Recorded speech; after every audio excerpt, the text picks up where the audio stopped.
Bonjour à toutes et à tous, j'espère que vous allez bien. Aujourd'hui, on se retrouve pour une nouvelle vidéo. On va faire un petit exercice de dénombrement. Donc, exercice pas très compliqué. Lisons l'énoncé. Christian et Claude font partie d'un club de 18 personnes. On doit former un groupe constitué de 5 d'entre elles pour représenter le club à un spectacle. De combien de groupes de 5 personnes peut-on constituer? Alors, donc là, c'est pas très compliqué. On a 18 personnes. Parmi les 18 personnes, on doit en prendre 5.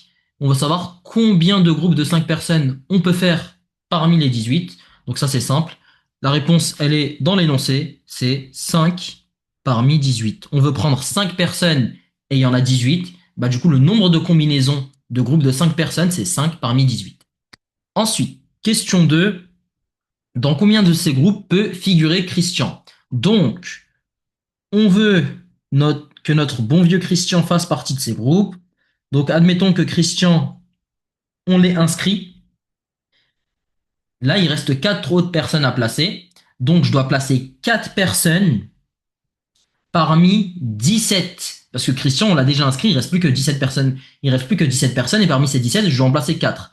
Donc, la réponse, ce sera 4 parmi 17. Pour la question 3, qu'est-ce qu'on nous dit?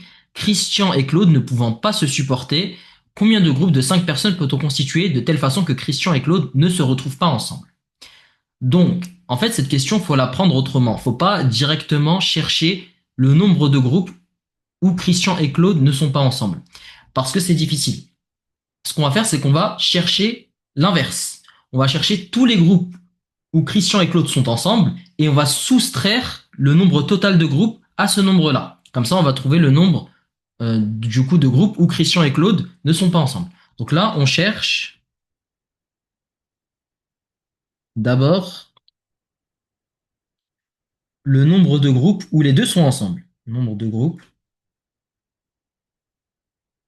où Christian et Claude sont ensemble.